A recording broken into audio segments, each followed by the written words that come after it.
Howdy, if you're listening to this, I'm Chase Cunningham. I've got Lauren Worth here. We're from G2. We're going to talk about data security and a reality check on what you need to know about data security. Lauren's one of our analysts and has done some amazing work crawling through the many, many data points that we've got here.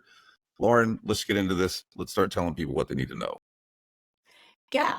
I say just an introduction to what motivated me to dig into this is I think there's an assumption that the more we hear about something maybe in the news or increased awareness through mainstream media, that there's this perception of continuous growth and interest in whatever is being discussed.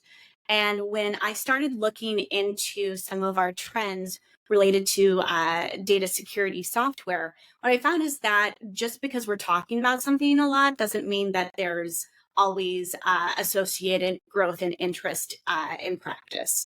So that's a really smart way of saying people talk a lot, but they don't really do a lot, which is what we have going on here. And here's a problem. So let's jump into some of the data that you've pulled together. Yeah. So I started looking at our G2 data security software categories. There's a handful of those listed at the bottom here. And traffic to those categories over the past 5 years. And what I found from 2019 through 2021, we saw an increase in traffic across the board to these different data security categories.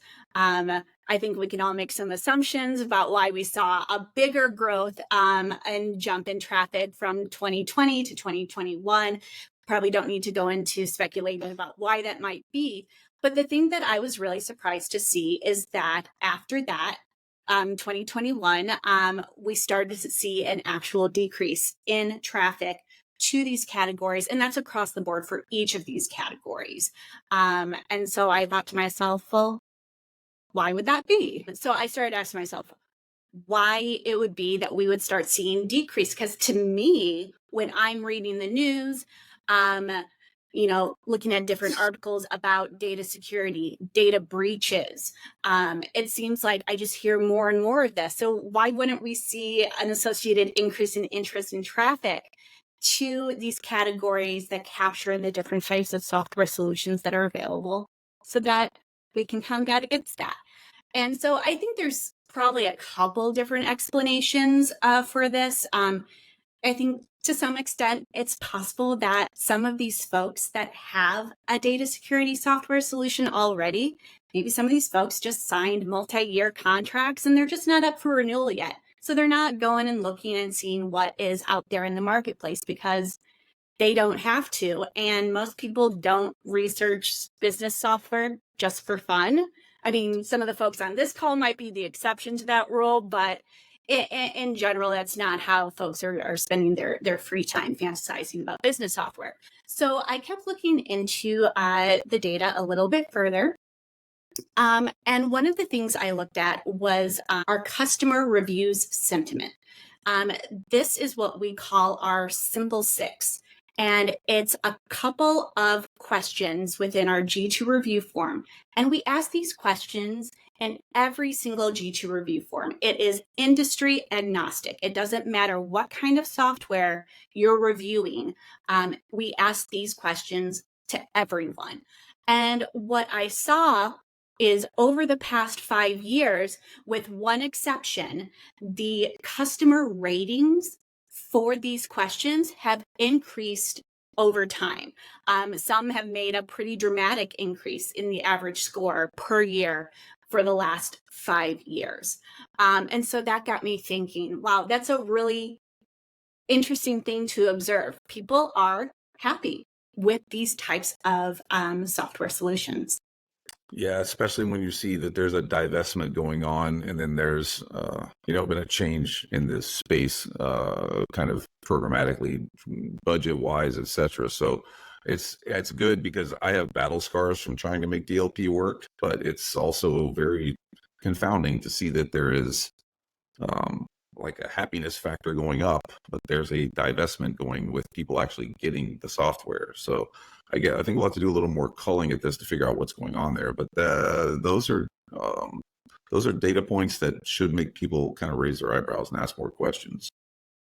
Yeah. And the theory that I'm going with, at least in part, is that the decline in traffic that we're seeing to our data security software categories is in part because people are just happy with the security solutions they have now. It's not the 100% explanation for all of this, but I do think that it is part of it. Otherwise, we wouldn't see this very noticeable increase in satisfaction for folks reviewing these types of softwares.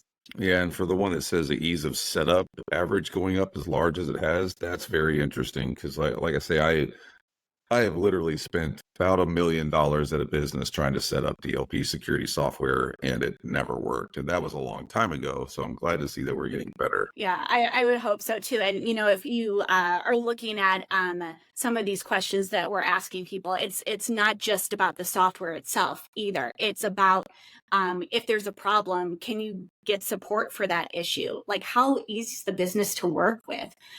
So it's a lot of different parts about doing business with these types of vendors. That's a very, very good point. Let's look at the last couple pieces here. And so just to similar data, but just to break it out side by side on the actual numbers here of the average ratings from 2019 just to 2023, we can see the increases in everything again, except for the meets requirements, which is pretty broad in how folks might interpret that when they're making their ratings within the question. But it's generally, does the software do what I want it to do? And does it offer the types of features that I expect it to offer? Yeah, and I mean, we're going up by a couple points on either side of it. Quality of support is huge. Meeting requirements is definitely a big one. It's always interesting to me when I see that people talk about it's easy to do business with the vendor because, like, the nature of selling software means it should be easy to do business with you. Why would I buy software from you if it's not easy to do business? So that one's kind of sticks out to me as kind of one of those ones of like, I would hope that that's the way it is for everyone everywhere, but it's not. We've all tried software that makes us miserable. It just is what it is. I will say that these ratings are on a scale of 1 to 7. So we don't see anything here rated lower than a 6 at any point on average over the past 5 years. So we're starting from, I think, a generally positive place and just going up, Hmm. except for that one. Yeah, right. Well, I mean, progress is progress. Data security has always been a very difficult thing to do. Data, I mean, just literally even figuring out what data is to protect it is such a difficult problem. Maybe that's some research we should sponsor, or some of the vendors that listen to this should talk with us about sponsoring around gathering some of the issues that people have with data security as a starting point. And a lot of folks on the ZT side, we started with zero trust and data as the thing. Data security is not an easy nut to crack, and it is very dynamic, very ethereal. It's that what is my data compared to your data? So there's a lot of intricacies here that could be explored. Well, so we always like to keep these things short. Lauren's provided some awesome research. She's got a blog out on this. There's a bunch of other data. She's the person you want to talk to that's covering this type of stuff. So reach out to her.